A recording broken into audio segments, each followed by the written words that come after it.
Labrīt, prieks jūs visus redzēt šeit mūsu mājās Neptūnā. Un mēs šeit esam pateicoties lauku ceļotājiem, kas atveda pie mums projektu uz Latviju. Mēs esam vienīgā valsts Baltijā, kam šis projekts ir, Cross-Retour, starp 9 valstīm. Un paldies projektam Cross-Retour, kas ir ilgtspējīga zaļā domāšana. Pastāstīšu jums sīkāk, un īpaši paldies Dabas aizsardzības pārvaldei Agnesei par to, ka mums palīdzēja salikt kopā šo projektu un tagad arī realizēt to projektu.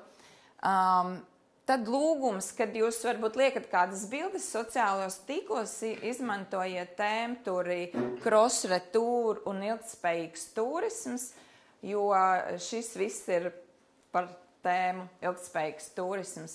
Šī apmācību diena ir viena no projekta sastāvdaļām.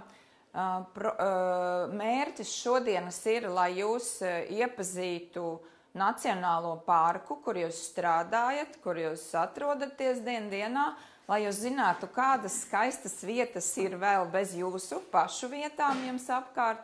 Un, lai iepazītu ilgtspējīgu turismu, mums Agnese pastāstīs nākamajā daļā, kas tad ir, kā ir zaļi uzvesties dabā un kas par jaunumiem ir Nacionālajā parkā, kādi notikumi mūs gaida. Lūk, tad ejam tālāk. Es nedaudz pastāstīšu pa Neptūnu, pa cik jūs šeit esat, lai jūs arī zinātu, kādā vietā jūs atrodaties. Tātad mēs esam pašā jūras krastā, tie, kas nespēja aiziet līdz jūrai, tās ir 2 minūtes līdz pludmalē šeit. Šī ēka ir būvēta 1968. gadā, kad bija tieši tāda vētra kā pagājušajā gadā Jūrmalā. Ļoti daudz koki bija pieejami un vajadzēja tikai prasmīgas rokas, kas šos te kokus liek lietā. Tā tapa šī ēka. Nu, un mēs esam Ķemeru Nacionālā parka sirdī teritorijā, ar ko mēs esam ļoti lepni. Un šis vīrietis, kas ir būvējis šo ēku, izrādījās pēc tam, ka tas ir mans vīra tēvs. Un viņš ir pats ķemernieks, viņš ir dzīvojis Ķemeros, tagad jau viņš nav starp mums, bet šogad viņam būtu 104 gadi. Un viņš tika 2 reizes izsūtīts uz Sibīriju, un jūs ziniet, tajā laikā tad tādi cilvēki nebija sabiedrībā vēlami. Tā kā viņa liktenis diezgan skarbs, bet ne par to šodien tēma. Tā kā paldies viņam, ka viņš ir devis šo skaisto vidi mums. Nu, tā tas izskatījās 2000. gadā. Šeit bija šašličnaja toreiz, ja, kur grillēja gaļu uz grilla īstā. Un šī ir telpa, kur jūs tagad atrodaties. Te bija veikals.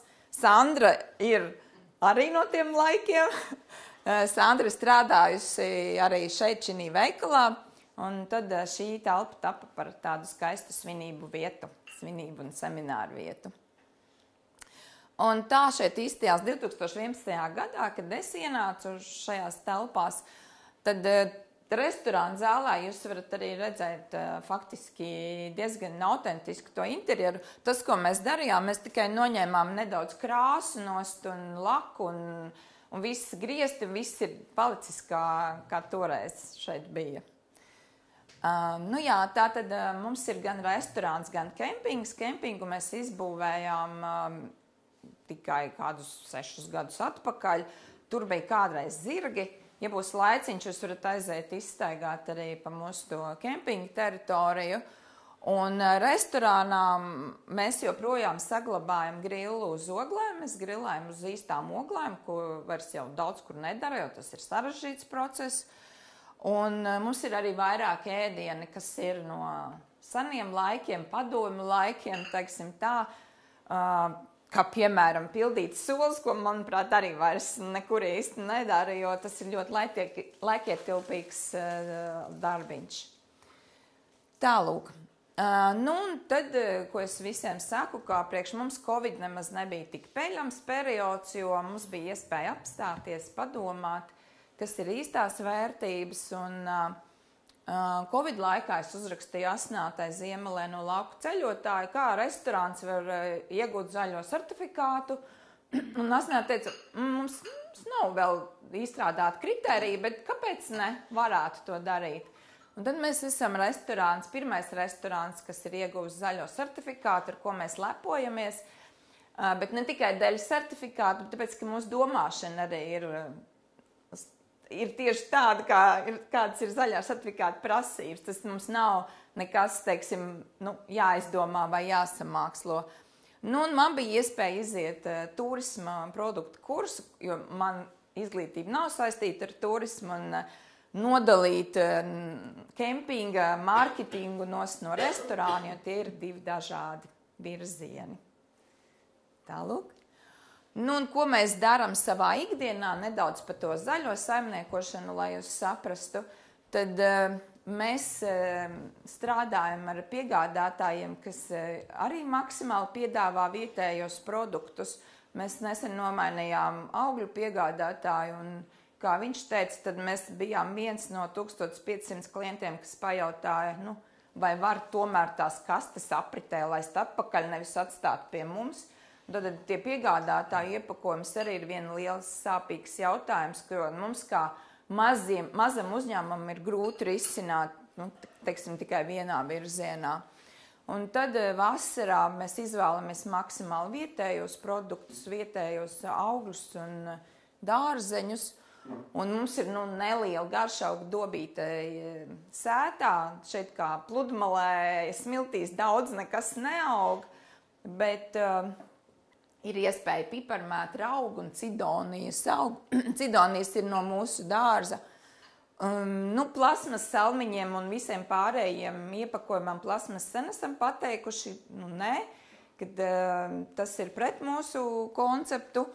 Un mēs paši tīram dārzeņus, tīram visu, sagatavojam gaļu, zivis. Mēs neiepērkam jau pārstrādātu un gatavu šeit. Jau pārstrādātu un gatavu pārtiku, tā kā mēs sākam to pārtikas apstrādi no nulles.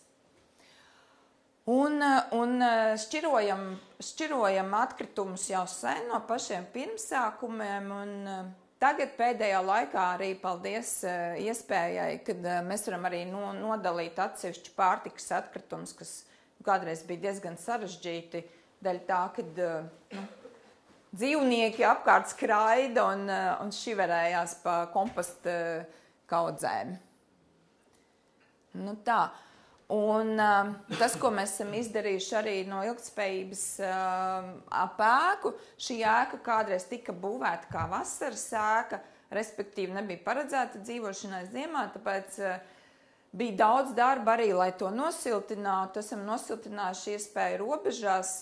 Grīda gan ir vecā, vēl autentiskā restorānā, bet tur mēs parketam ļausim nokalpot līdz galam. Un tad esam nomainījuši spuldzes, visas uz LED spuldzēm.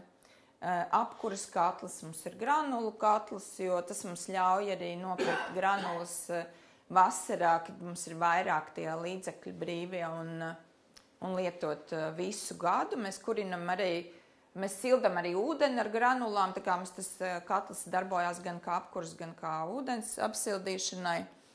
Un pagājušajā gadā mums bija tā iespēja arī vinnēt loterijā, tā tiešām bija loterija, vinnējām saules paneļus, varējām uzstādīt papildus saules paneļus, kas mums saražo gandrīz 50% no mūsu vajadzīgās elektroenerģijas, ko mēs patērējam paši. Un tad mums ir autoelektrouzlādes stacija, ko jūs redzētu droši vien stāvvietā, un toaletēm izvēlamies otrreizējās pārstrādes papīru, gan rokām, gan toaletes papīram.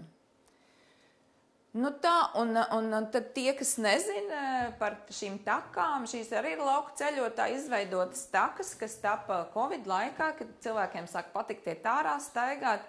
Tad mēs atrodamies gan pie mežtakas, gan pie jūrtakas, un esam gājējiem draudzīga vieta. Un Agnesē ir pilna mašīna ar materiāliem, tā kā jūs droši varat pieteikties pie mežtakas materiāliem. Jā, aicinam cilvēkus staigāt, iet vidē, un tad pēc tam pie mums nākt un atpūsties uz kādu atsvaidzinošu dzērienu vai ēdienu. Jā, un tas, ko mēs arī daram, mēs braucam ļoti labprāt uz talkām, kur mums aicina dabas pārvalde un ņemam līdzi īstos traukus, īstās karotes, lejam uz vietas zupu, jo vienreizējie trauki nav mūsu koncepts un ļoti labprāt arī pēc tam mazgājam tos traukus, jo tādējādi esam draudzīgi dabai un mums patīk iet dabā ar īstajiem traukiem.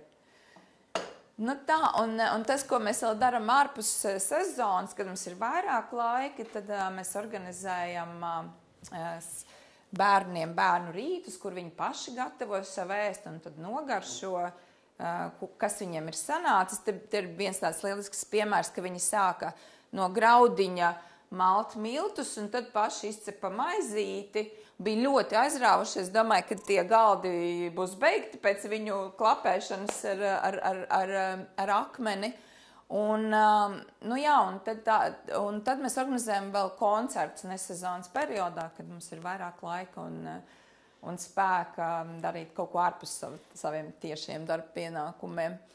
Nu, un sadarbojoties ar dabas pārvaldi, pie mums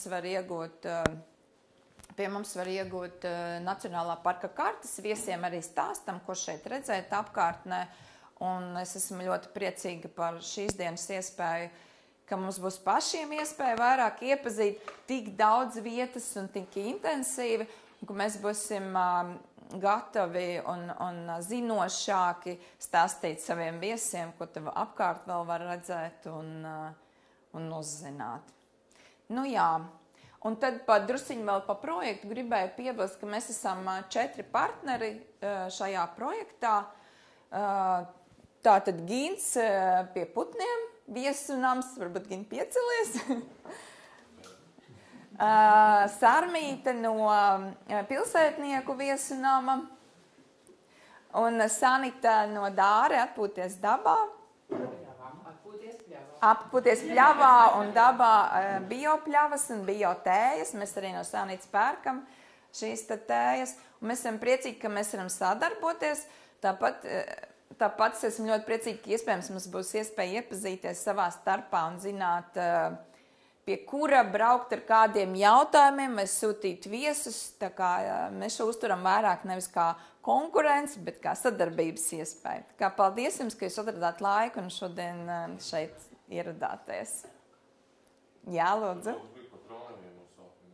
Jā, es nepiebildu, ka šeit bija kādreiz tramvaja galapunkts, kas nāca no ķemeriem, jo pirms Pirmā pasaules kara bija tik liels apjoms viesu no Maskavas, bija tiešais vilciens Maskava ķemeri, tad bija pilni ķemeri ar viesiem, kurus vajadzēja dabūt uz jūru, un tika ierīkots tramvajs, kurš tika demontēts Pirmā pasaules kara laikā.